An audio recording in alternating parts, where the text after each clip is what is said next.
Garbė Jėzui Kristui, esame Katalikų teologijos fakulteto religinio švietimo studijų magistrantės pirmo kurso ir studijų šiuolaikinės medijos ir Evangelijos paradigmos išdavoje norėtume pasidalinti bažnyčios dokumentuose formuluojamų kai kurių evangelizacinių principų taikymo aktualumą šiuolaikinėse medijose. Taip pat norėtume pristatyti savo evangelizacinės idėjas, troškimus ar projektus ir pasidalinti patirtimi ir projektų, kuriame dalyvaujame kartu. Prieš tai pradedant, prisistatysim. Aš esu Renata Bagdžiūnaitė. Aš esu Skaidrė Zuozaitė. Aš esu Agnė Juškaitė. Aš esu Natalija Petraitienė. Aš esu Rasa Kazragienė. Janina Ulčickienė. Esu Jolita Karpavičienė. Jurgita Sabeckytė. Evangelizacija, mano požiūriu, tai sunki užduotis šiandienos bažnyčiai. Yra gausybė metodų, informacijos perteikimo galimybių ir būdų šių dienų pasaulietinėje erdvėje. Bet kad geroji žinia sujaudintų žmogų, jį perkeistų ir atvertų širdį arba atverstų jį, išlieka sunkus uždavinys. Tad kyla klausimas, kurį metodą pasirinkti. Svarbiausia mano požiūriu pagal bažnyčios mokymą patiktą komunijo ad progresio, norint sekti Jėzumi, skelbiant gerąją naujieną, krikščionis turi įsikūnyti į savo adresatą. Tai reiškia įsiklausyti į asmenį, išgirsti, ką jisai nori pasakyti, suvokti jo mąstymą.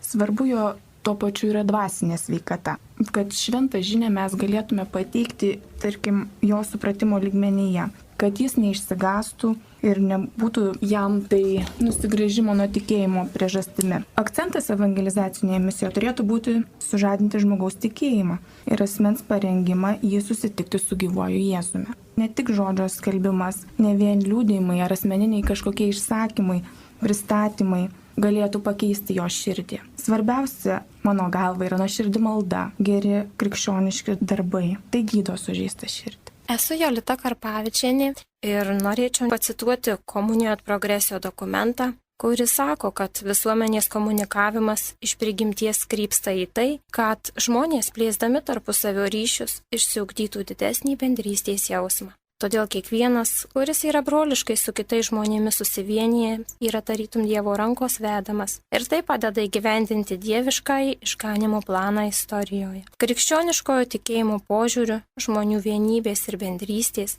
bet kurio komunikavimo pagrindinio tikslo pirmapradė versmė, tai ir yra pirmavaizdis amžinosios bendrystės Dieve, tarp Tėvo, Sūnaus ir Šventosios Dvasios, gyvenančių vieną dievišką gyvenimą.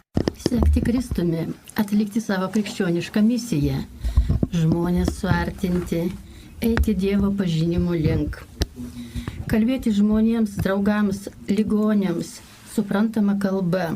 Nustokim branginti savo nuomonę, nuomonės vis keičiasi.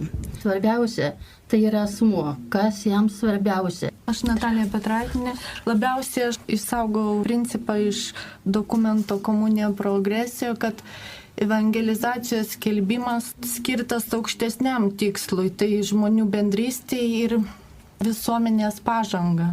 Aš esu Skaidrė Zuozaitė. Komunikacijos principas, kurį aptikau skaitydama komunijo ad progresio ir kuris iš tiesų labai aktualus ir svarbus mano pačios evangelizacinėje praktikoje, tai yra principas, kad komunikavimas yra daugiau negu idėjų raiška ar jausmų rodymas. Giliausiaje savo prigimtimi tai meilės kupinas savęs dovanojimas. Aš esu Agnė Juškaitė.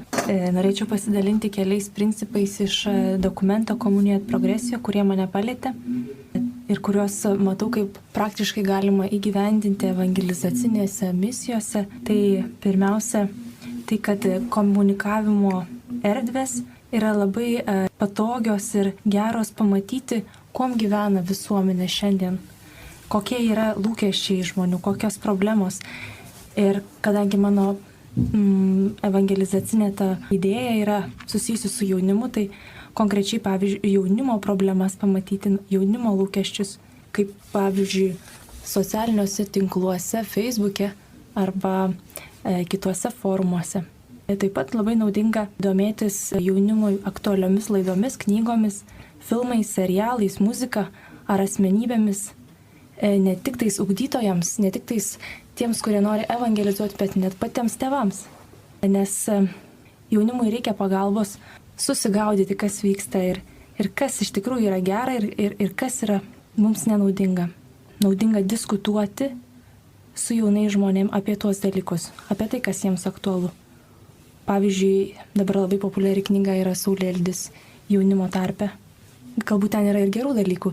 Tai evangelizacijoje yra arba darbui su jaunimu labai naudinga tikrai panaudoti tai, kuo domisi jaunimas.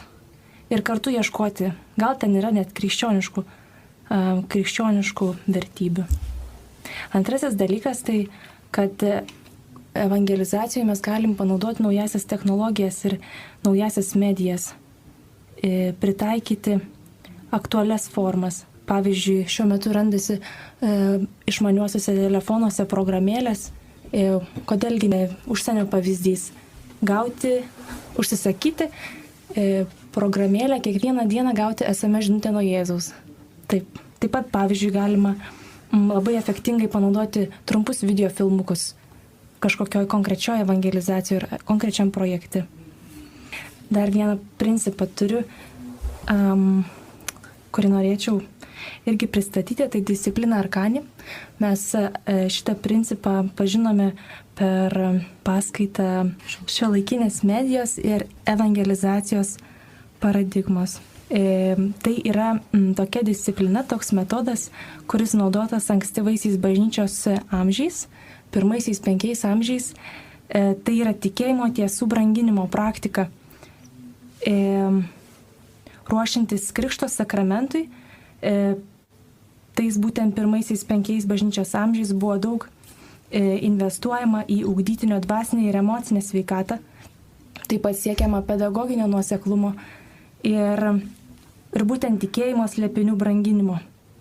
Tai tie tikėjimo slėpiniai būdavo perduodami ugdytiniui tik po sakramento.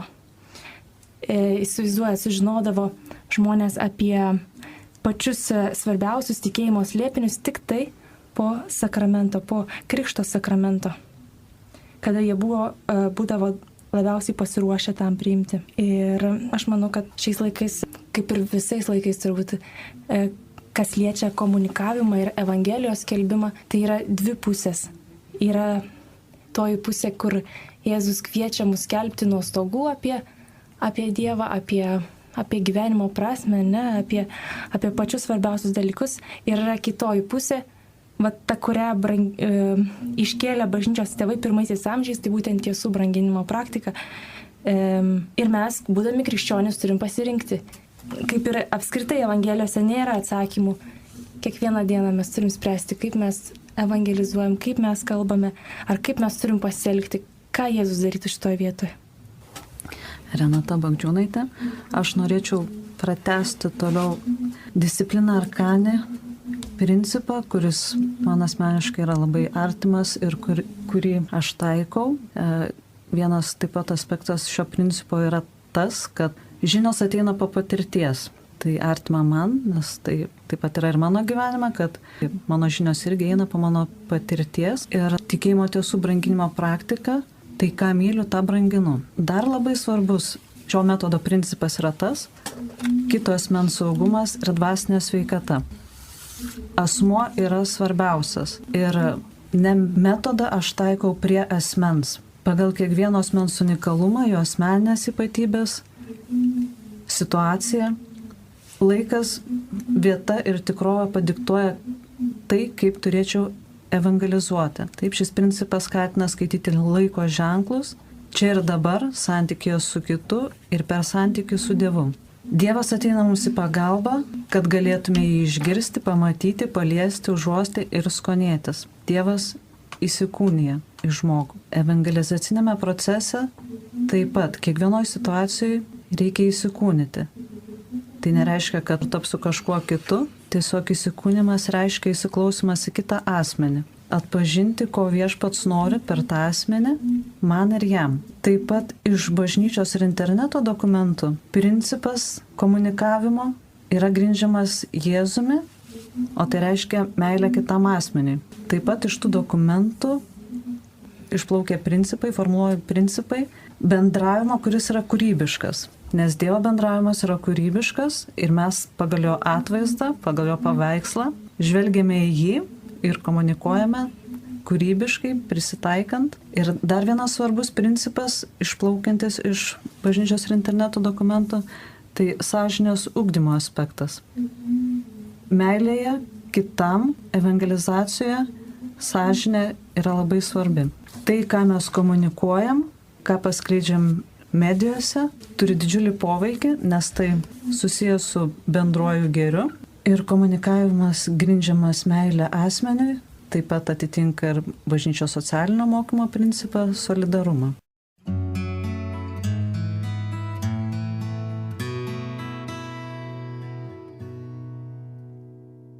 All the beauty I can see, if it could belong to me, I would give it all for you.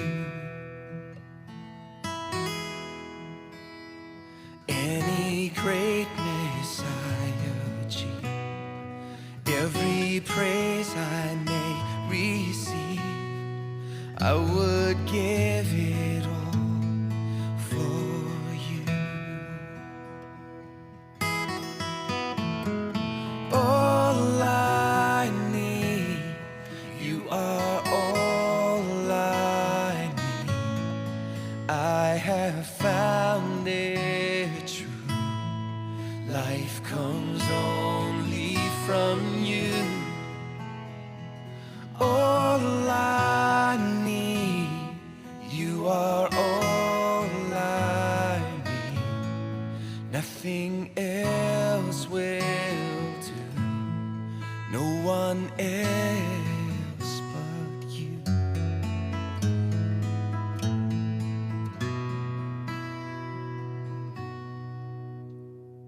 And if I'm given comfort here, offered what the world holds dear, I would give it all for you.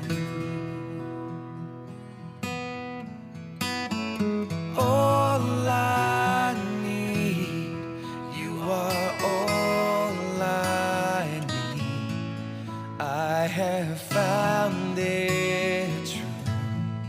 Life comes only from you. All I need, you are all I need. Nothing else will do, no one else but you.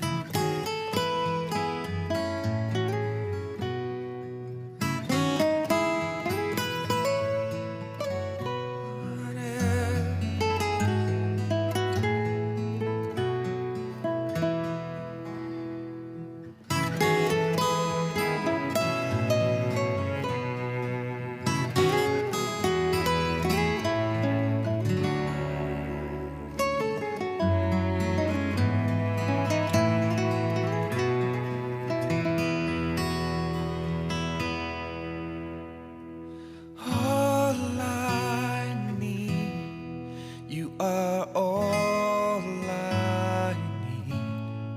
I have found it true. Life comes only from you. All I need, you are all I need. Nothing else will do, no one else but you. All I need, you are all I need. I have found it true. Life comes only from you. All I need, you are all I need. Nothing else will do, no one else but you.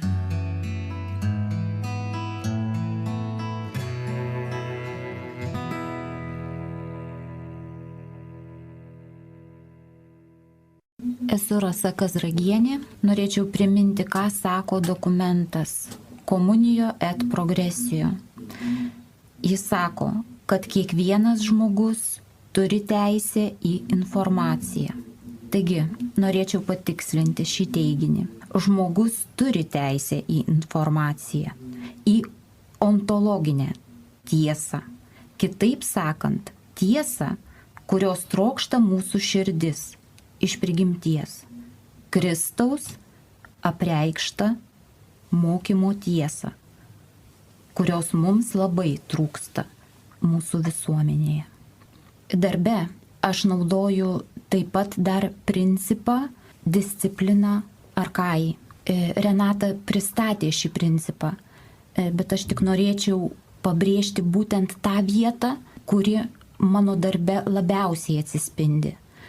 Tai būtų žinios gaunamos tik po patirties. Todėl tas darbas, kurį aš atlikau, būtų tiems žmonėms skirtas, kurie turi patirti, nukentėję arba dar nenukentėję nuo netradicinio gydymo energiją. Tai dabar pereisim prie kitos dalies ir pasidalinsim savo asmeniniais troškimais, idėjomis ar projektais.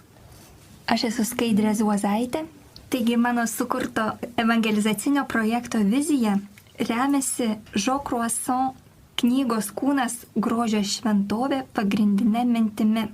Žmogaus kūnas yra Dievo artumo apsireiškimo vieta, o jos šventų šventoji yra slėpiningoji žmogaus širdis. Todėl artindamiesi prie Dievo turime visų pirma įžengti į save ir apvalyti to šventovės prieangį, 5 kūno jusles. Mūsų kūnas tai yra šventyklos šventoji ir tai yra vieta, kur dera švęsti Dievo garbę visais įmanomais būdais - šokiu, giesme, muzika, gestais, šypsena, kurie įtraukia į Dievo garbinimo veiksmą visas žmogaus galias. Esu tikra, kad šiandien būtina savo krikščioniškoje praktikoje bei pasaulėžiūroje sugrąžinti didžią pagarbą žmogaus kūnui su jo 5 pojūčiais.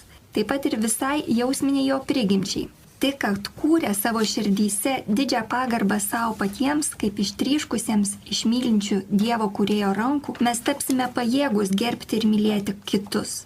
Tokie savigarbos, jautrumo savo pačiam ir kitiems įgūdžiai, įsirašantis visoje kūno laikysenoje, elgesyje, išoriniuose ir vidiniuose veiksmuose, eina ranka rankon su skaistumo dorybės ugdymo praktika. Tik čia viskas vyksta pagal 4 disciplinos arkanį principą. Visų pirma, eina konkrečių pratimų įtraukiančių ir suvienijančių žmogaus jutimiškumą, fiziškumą ir sąmoningumą patirtis, o tik po to ateina gilesnis suvokimas, ką visa tai reiškia man, mano konkrečiame gyvenime, mano tarpusavio santykiuose su kitais žmonėmis ir Dievu. Pirminė žmogaus komunikavimo priemonė yra žmogaus kūnas, o visos kitos jo sukurtos technologijos tai jo paties kūno tęsiniai. Technologijas neišvengiamai tenka panaudoti šiuolaikinėje komunikacijoje, bet sveikas savo paties pojūčių bei sąmoningumo kultivavimas, sugrąžinantis žmogų į jo paties kūną, padeda išvengti, kad žmogus su visa savo gražia prigimtim taptų tartum savo paties sukurtų technologijų vergu. Sąmoningo 5 pojūčių imlumo pratimai sugrąžina žmogų jam pačiam, išlaisvina iš virtualios technologinės ir technologizuojančios tikrovės, dažniausiai įkalinančios jį tik savo paties galvoje ir dovanoja jam neįkainojamą kito tikrovės patirtį. Aš esu tikra, kad tik tokia betarpiška santykio su tikrove ir savęs kaip įkūnytos būtybės patirtis yra kelias į žmogaus širdį, kuri vienintelė yra pajėgi ištransliuoti pasauliui meilės šviesos žinią. O kai susikuria ištisas tokių į savo širdį nusileidusių žmonių tinklas, kaip dabar mes esam čia, visos 7, nebėra baimės, kad tie žmonės tarpusavyje nesusikalbės, kad pasimes įvairiausių nuomonių ir komunikacijų trukdžių vandenyne, projekto, kuris vadinasi Aš sukurtas bendrystei ir kuris ugdo religinę 5 pojūčių prasmę, tikslas yra skatinti vaikų ir paauglių harmoningos asmenybės išsiskleidimą tarp asmeninėje bendrystėje ir Dievo malonėje, suteikiant jiems teologiškai pagrįstą žmogaus kūno kaip Dievo šventovės kilnumo viziją ir psichofizinę pusiausvyrą užtikrinančius saviugdos įrankius. Tie įrankiai tai yra Vitozo metodika, kuria yra grįsti sąmoningai išgyvenamų 5 kūno pojūčių pratimai, kurių išmokstame, kurių mokėmės žaidimo forma seminaro užsiėmimo metu 6 sekmadienius iš eilės Aleksoto parapijoje. Praktikuodami šiuos pratimus kasdienybėje, vaikai gali tapti pajėgus visą savo esybę ištarti. Viešpatie, tu išaudei mane savo meilės šviesos mintyje. Mano kūnas tai gyvojo Dievo šventovė. Štai aš ateinu vykdyti tavo, o Dieve, valios. Kadangi užsiėmimo metu naudojami daug terapinių elementų, šis kursas be pagrindinės tikslinės grupės, kurie tapo šį pavasarį Aleksoto parapijos dienos centro vaikai, gali būti pasiūlytas ir įvairių psichinių sutrikimų varginamiems žmonėms, turintiems sunkumų būti santykėje su tikrove ir bendrauti su kitais, taip pat žmonėms išgyvenantiems dramatiškų gyvenimo traumų laikotarpį. Šio projekto idėja siejasi su komunijo ir progresijo dokumente bažnyčios suformuluotų principų, kad tobuliausias komunikavimo modelis žemėje atsiskleidė Jėzaus Kristaus asmenyje, kuris tobulai priėmė žmogišką prigimtį įsikūdinamas visomis prasmėmis ir fizinė, ir kultūrinė, ir lingvistinė, ir semitiško mąstymo būdo prasme, kad galėtume komunikuoti pasauliui tą meilę šviesą ir tą vienybę ir bendrystę, kurios pirmapradė versmė yra 3 dieviškų asmenų tarpusavio komunikacija švenčiausios trejybės vidaus gyvenime, mums tikrai reikia susitvarkyti visų pirma su savo pačių vidumi, tartum vėl iš naujo apsivilkti savo žmogišką prigimtį, iš vidaus ir labai sąmoningai priimant mūsų supančią tikrovę per 5 savo pojūčius. Esu Jurgita.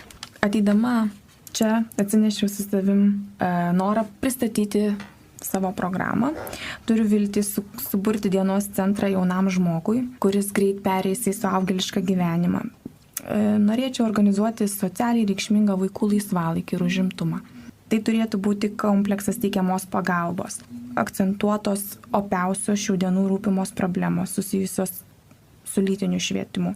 Ypač aktualu jaunom mergaitėm šiais laikais. Čia turėtų būti organizuojamas individualus darbas, konsultavimas, informavimas apie socialinės problemas, tarpininkavimas institucijų, padedant vaikams, ypatingai tom jaunom, galbūt turinčiom socialinių problemų mergaitėm, adaptuotis prie šių laikų iššūkių. Ir taip pat teikiamos konsultacijos. Pagrindinis programos tikslas skelbti gerą naujieną sumišusiam pasauliui, kur ypatingai akcentuojamos pornografijos, vartotojiškumo, gyvybės nepagarbos problemos.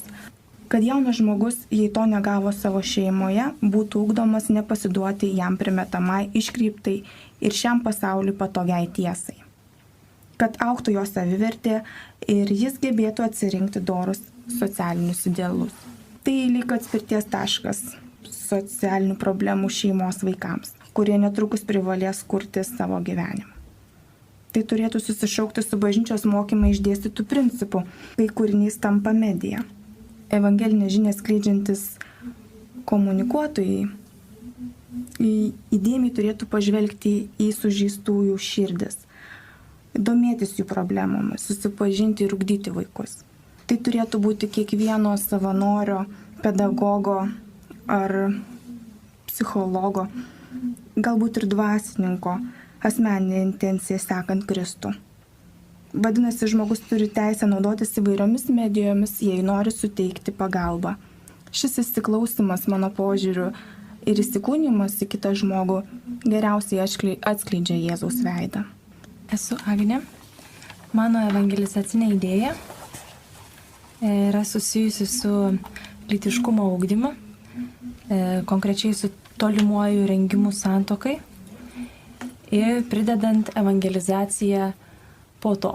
Mano vizija yra konkrečiai su merginomis nuo 14 metų. Tai atrodytų kaip užsiėmimų ciklas, programa, susidedantis iš 4 dalių arba 5,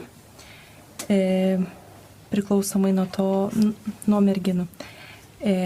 Galiu trumpai pristatyti savo idėjos dalis, tai yra kiekvieno iš susitikimų temas. Tai pirmoji galėtų būti pirmoji turėtų būti pirmiausia apie patį žmogų, kas aš esu ir apie vertę, kokia yra mano vertė. Čia labai puikiai sėtusi skaidrės pristatyta idėja, kurią mes išgirstam iš Jėzaus, ar ne, apie kūno kaip dvasios šventovės vietą.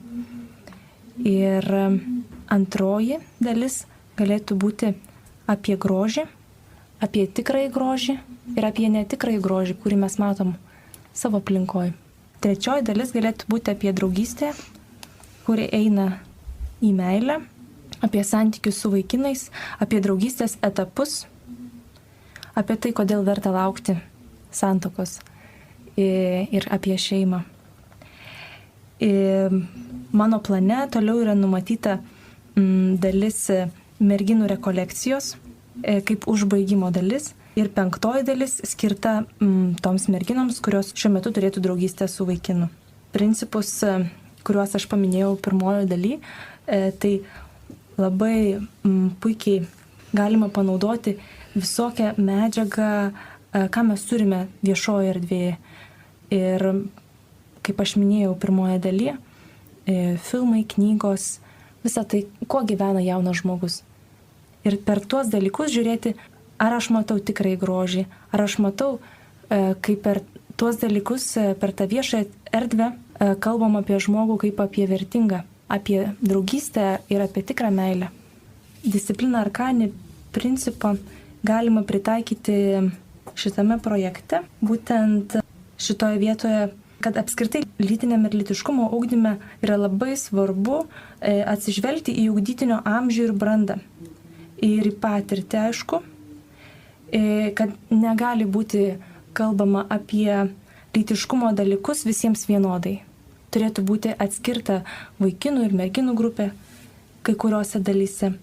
Taip pat ne tuos pačius dalykus kalbėti skirtingo amžiaus jaunimui. Nes labai svarbu yra apsaugoti jauno žmogaus dvasinę ir emocinę sveikatą. Nepažeisti ugdytinio vaizduotės higienos. Taip pat pritaikant discipliną arkanį metodą galima lytiniam ugdyme taip pat akcentuoti, kad pavyzdžiui temos, kurios yra skirtos šeimai, apie natūralų šeimos planavimą ar ne, nėra tinkama šiomis temomis kalbėti su jaunu žmogumi, su paaugliu, kuris dar nesiruošia santuokai, nes jis tuos dalykus gali panaudoti visai netiems tikslams, kuriems yra skirti. Katalikų teologijos fakulteto Vytauto Didžiojo universitete magistrantų projektų pristatymo tęsinio kviečiame klausytis ateinantį pirmadienį, birželio 24-ąją akademijos laidoje 17:20.